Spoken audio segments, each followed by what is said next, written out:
Hi guys, അസ്സലാമു അലൈക്കും. Welcome to our channel. ഇന്ന് നമ്മൾ ഉണ്ടാക്കുന്നത് കുഞ്ഞിപ്പിടി അല്ലെങ്കിൽ ഉരുണി പായസം. ഇത് വളരെ പണ്ട് കാലത്ത് ഉണ്ടാക്കിയിരുന്ന ഒരു നാടൻ വിഭവമാണ്. അതിൽ കുറച്ചൊക്കെ മോഡിഫിക്കേഷൻസ് വരുത്തിയിട്ട് ഒരു പുതിയ രീതിയിലാണ് നമ്മൾ ഇന്നിവിടെ ഉണ്ടാക്കാൻ പോകുന്നത്.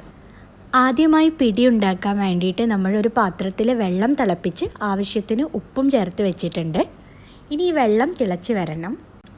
വെള്ളം തിളച്ച് വരുമ്പോൾ നമ്മൾ അരിപ്പൊടി ചേർക്കണം. ഇവിടെ ഞങ്ങൾ ഒരു നാഴി അരിപ്പൊടിയാണ് ചേർത്തിരിക്കുന്നത്. ഈ ഒരു നാഴിയിലേക്കുള്ള അളവുകളാണ് ഇനി പറയുന്നത്. ഇനി ഇതിലേക്ക് പൊടി ചേർത്ത് നമ്മൾ പത്തിരിക്കൊക്കെ വാട്ടിയെടുക്കുന്നത് പോലെ വാട്ടിയെടുക്കുകയാണ്.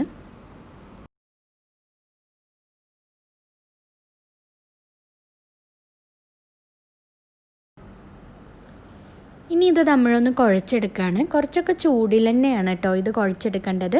പത്തിരിക്കൊക്കെ കുഴക്കുന്നത് പോലെ നന്നായി തന്നെ കുഴച്ചെടുക്കണം.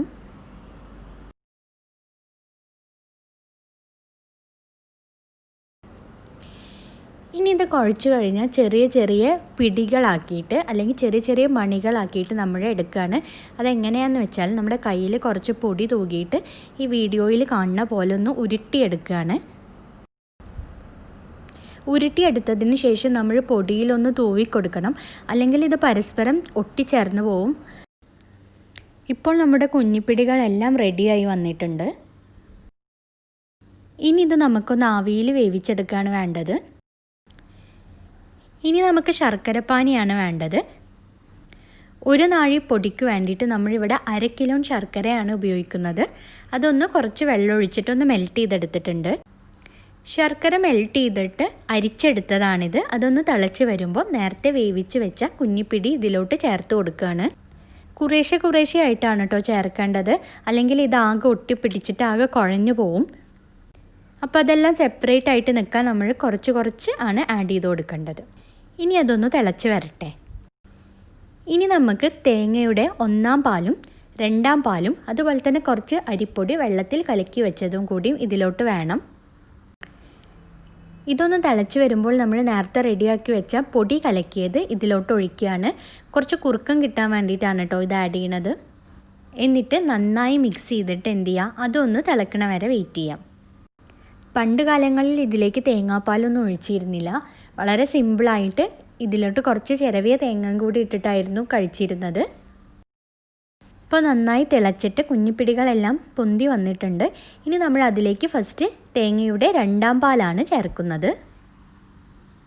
ഇനി ഇത് നന്നായിട്ടൊന്ന് മിക്സ് ചെയ്തിട്ട് ഒന്ന് തിളച്ച് വരുമ്പോൾ നമ്മൾ തേങ്ങയുടെ 1-ാം പാലാണ് ഇനി ഒഴിക്കുന്നത്. ഇപ്പോൾ തേങ്ങയുടെ 1-ാം പാൽ ഒഴിക്കാനുള്ള ടൈം ആയിട്ടുണ്ട്. തേങ്ങയുടെ 1-ാം പാലും കൂടി ചേർക്കുകയാണ്. 1-ാം പാൽ ചേർത്ത് കഴിഞ്ഞാൽ പിന്നെ അധികം തിളപ്പിക്കേണ്ട ആവശ്യമില്ല. ജസ്റ്റ് ഒന്ന് ചൂടായാൽ മതി. ഇനി ഏകദേശം ഈ പരുവമാവുമ്പോൾ നമ്മൾ ചിരകി വെച്ച തേങ്ങ ചേർക്കുകയാണ്. തേങ്ങ മാത്രം ചേർത്താൽ മതി കേട്ടോ. ഇതിൻ്റെ കൂടെ ഏലക്കാപ്പൊടിയോ ജീരകമോ അങ്ങനെ ഒന്നും ചേർക്കേണ്ടതില്ല. തേങ്ങ ചേർത്തതിന് ശേഷം ഒരുപാട് തിളപ്പിക്കുകയും വേണ്ട. തേങ്ങ ഒന്ന് ജസ്റ്റ് നമുക്ക് ഇടയിൽ കൂടി കടിക്കാൻ കിട്ടുമ്പോഴാണ് ഇതിന് കൂടുതൽ ടേസ്റ്റ്. അപ്പോൾ നമ്മുടെ പായസം ഇവിടെ റെഡി ആയിട്ടുണ്ട്. ഇതിന് ചില സ്ഥലങ്ങളിൽ കുഞ്ഞിപ്പിടി എന്നും പറയും, ചില സ്ഥലങ്ങളിൽ അരുണി പായസം എന്നും പറയും. നല്ല ടേസ്റ്റായ ഒരു നാടൻ ഐറ്റമാണ്. അപ്പോൾ എല്ലാവരും ട്രൈ ചെയ്ത് നോക്കുക. ട്രൈ ചെയ്തിട്ട് ഫീഡ്ബാക്ക്സ് അറിയിക്കുക. ചാനൽ ഇതുവരെ സബ്സ്ക്രൈബ് ചെയ്യാത്തവർ സബ്സ്ക്രൈബ് ചെയ്യുക, ലൈക്ക് ചെയ്യുക, ഷെയർ ചെയ്യുക, ബെല്ലൈക്കൺ ക്ലിക്ക് ചെയ്യുക.